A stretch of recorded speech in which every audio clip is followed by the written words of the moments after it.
NEP ನೋಡ್ರಿ, ಒಂದು ರಾಷ್ಟ್ರವನ್ನು ದೃಷ್ಟಿಯಲ್ಲಿ ಇಟ್ಕೊಂಡು ತಗೊಂಬಂದು, ರಾಷ್ಟ್ರವನ್ನು ನ್ಯಾಷನಲ್ ಎಜುಕೇಷನ್ ಪಾಲಿಸಿ.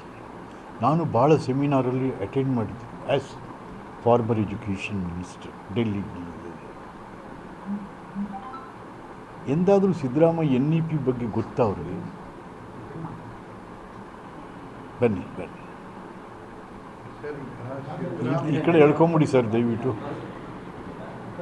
ಅಲ್ಲ, ಇವರು NEP ಬಗ್ಗೆನೂ ಓದ್ಕೊಂಡಿಲ್ಲ. ಹೋಲಿ ಸ್ಟೇಟ್ SCPನೂ ಸುಮ್ಮನೆ ಯಾರೋ ಬರ್ಕೊಟ್ರು ಓದ್ದ ಅಷ್ಟು ಬಿಟ್ಟರೆ ಅಲ್ಲ. ಟೋಟಲಿ ನೀವು NEPನೂ ಇಲ್ಲ, ಇಲ್ಲಿ SCPನೂ ಇಲ್ಲ. ಇದೇನೋ ಒಂಥರ ಕೇಂದ್ರ ಸರ್ಕಾರದ ವಿರುದ್ಧ ಅವನಿಗಿಂತ ನಾವು ದೊಡ್ಡವನು ಅನ್ನೋ ಥರ ನಡೀತಾ ಇದೆ ಈಗ. ನರೇಗಾ ಆಯಿತು, ಜನಕ್ಕೇನೋ ಒಂದಷ್ಟು ಕೆಲಸ ಸಿಗ್ತಾಯಿತ್ತು. ಈಗೇನಾಗಿದೆ? It was totally stopped. ಯಾವುದಾದ್ರು ಒಂದು ಮಾಡಬೇಕಾ? ಯಾವುದೂ ಇಲ್ವಲ್ಲ ಇಲ್ಲಿ ರಾಜ್ಯದಲ್ಲಿ. ಹಳ್ಳಿ ಜನ ಏನು ಮಾಡ್ತಾಯಿದ್ದಾರೆ ಇವತ್ತು? ಮನ್ರೇಗಾನೂ ಇಲ್ಲ, ನರೇಗಾನೂ ಇಲ್ಲ, ಇನ್ಯಾವುದು ಜೀನು ಪಾಜಿ ಯಾವುದಿಲ್ಲ ರೀ ಕತೆ. ಸರ್ಕಾರ ಏನು ಇದೆಲ್ಲ ಕತೆ? ಇಟ್ಸ್ ಟೂ ಮಚ್ ಸರ್ಕಾರ. ಆಮೇಲೆ ಏನಂತ ಅಂದರೆ 9 ಲಕ್ಷ ಕೋಟಿ ಸಾಲ ಆಗಿದೆ. 9 ಲಕ್ಷ ಕೋಟಿ ಸಾಲ, 9 ಲಕ್ಷ ಕೋಟಿ ಸಾಲ ರಾಜ್ಯದ್ದು. ಅದರಲ್ಲಿ 5.5 ಲಕ್ಷ ಕೋಟಿ ಸಿದ್ದರಾಮಯ್ಯನೇ ಮಾಡಿದ್ದಾನೆ. ಎಸ್,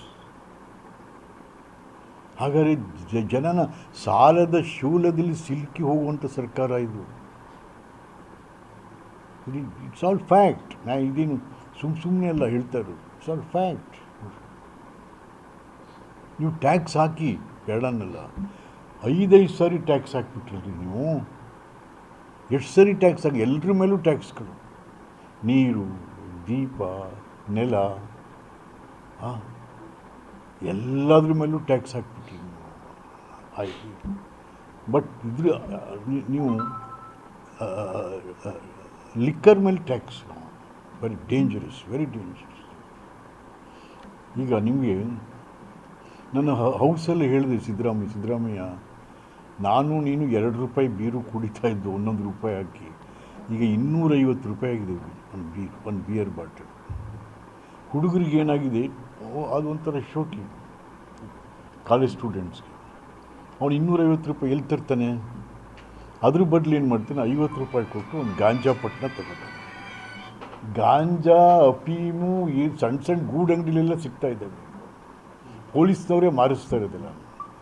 ಮೈಸೂರು ನಿಂದೆಯಲ್ಲೇನಪ್ಪ ಸಿದ್ದರಾಮಯ್ಯ, ನೀನೇ ಮೈಸೂರಲ್ಲಿ ಇಲ್ಲಿ ತನಕ 1,000 ಕೋಟಿ ರೂಪಾಯಿ ಬೆಲೆಯ ಮಾದಕ ದ್ರವ್ಯಗಳು ಸಿಕ್ಕಿದ್ದಾವೆ, ಸೀಸ್ಡ್. ಮತ್ತು ಯಾವ ಮುಖ್ಯಮಂತ್ರಿನಪ್ಪ ನೀನು? ಯಾವ ಊರಿಗೆ ಮುಖ್ಯಮಂತ್ರಿ ನೀನು? ಯಾರಿಗೆ ಮುಖ್ಯಮಂತ್ರಿ? ಎಲ್ರಿ? ಅಲ್ಲಪ್ಪ, ನೀನು ಆ ಯುವಶಕ್ತಿನೇ ಹಾಳು ಮಾಡಿಬಿಟ್ರಿ ಹೆಂಗ್ರಿ ನೀನು? ಇವತ್ತು ಹುಡುಗರು ಗಾಂಜಾ ಹೊಡೆದು ಮಲಿಕೊಂಬಿಟ್ರೆ 2 ದಿವಸ ಆದರೂ ಮೇಲೆ ಕೇಳೋಕ್ಕಾಗಲ್ಲ ರೀ. ಮತ್ತು ಇಡೀ ಯುವಶಕ್ತಿಯನ್ನೇ ನಾಶ ಮಾಡಿದ್ರೆ ರಾಜ್ಯದಲ್ಲಿ ಉಳಿಯೋದಾದ್ರೇನು? ಕಾನೂನು ಸುವ್ಯವಸ್ಥೆ ಫೇಲ್ ಆಗಿದೆ ಅಂತೀರಾ ಸರ್? ಏನಿದೆ? ಯಾವ ಕಾನೂನಿದೆ? ಏನಿಲ್ಲ, ಎಂಥದ್ದು ಏನೇನೂ ಇಲ್ಲ. ಸುಮ್ಮನೆ ಬರೀ ಮಂತ್ರಿಗಳು ಭಾಷಣ ಮಾಡ್ತಾ ಹೋಗ್ತಿದ್ದಾರೆ, ಸಿದ್ದರಾಮಯ್ಯನೂ ಭಾಷಣ ಮಾಡ್ತಾ ಹೋಗ್ತಾರೆ. ತಪ್ಪಾಗಲಾರ್ದು, ಹಂಗೆ ಹೇಳಿದ್ರು ತಪ್ಪಾಗಲಾರ್ದು. ಅರಾಜಕತೆ ಅಂದ್ರೂ ಕೂಡ ತಪ್ಪೇನಲ್ಲ. ಗ್ಯಾರಂಟಿ ಕೊಟ್ಟಿವಂತಾರಲ್ಲ ಸರ್, ಗ್ಯಾರಂಟಿಲಿಂದನ ನಾವು ಜನರು ಬರ್ತಾ ಇದ್ದಾರೆ. ಅಲ್ಲ ಸ್ವಾಮಿ, ಎಷ್ಟು ಖರ್ಚು ಮಾಡ್ತಾ ಇದ್ದೀವಿ ನೀವು ಗೊತ್ತಾ? ಕರೆಕ್ಟಾಗಿ 1 ಲಕ್ಷ ಕೋಟಿ ಹೋಗ್ತಾ ಇದೆ. 1 ಲಕ್ಷ ಕೋಟಿ ಗ್ಯಾರಂಟಿ ಸ್ಕೀಮ್. 5 ಗ್ಯಾರಂಟಿ ಸ್ಕೀಮ್ಗಳಿಗೆ 1 ಲಕ್ಷ ಕೋಟಿ ಹೋಗ್ತಾ ಇದೆ. ಅರೆ, ನೀವು 1 ಲಕ್ಷ ಕೋಟಿ ಖರ್ಚು ಮಾಡಿದ್ರೆ 1 ವರ್ಷಕ್ಕೆ ಅಪ್ಪರ್ ಕೃಷ್ಣ ಮುಗಿತಾ ಇತ್ತಾ? ದುಡಿಯೋ ಕೈಗೆ ಉದ್ಯೋಗ ಕೊಡಬೇಕೆ ಹೊರತು ದುಡ್ಡಲ್ಲ ರೀ. ದುಡಿಯೋ ಕೈಗೆ ಉದ್ಯೋಗ ಕೊಡಬೇಕು. ನೀವು 1 ಲಕ್ಷ ಕೋಟಿ ಖರ್ಚು ಅಪ್ಪರ್ ಕೃಷ್ಣ ಕ್ಲಿಯರ್ ಆಗಿ ಹೋಗ್ತಾ ಇತ್ತಾ? ಎಷ್ಟು ಜನಕ್ಕೆ ಅನುಕೂಲ ಆಗ್ತಾ ಇತ್ತು?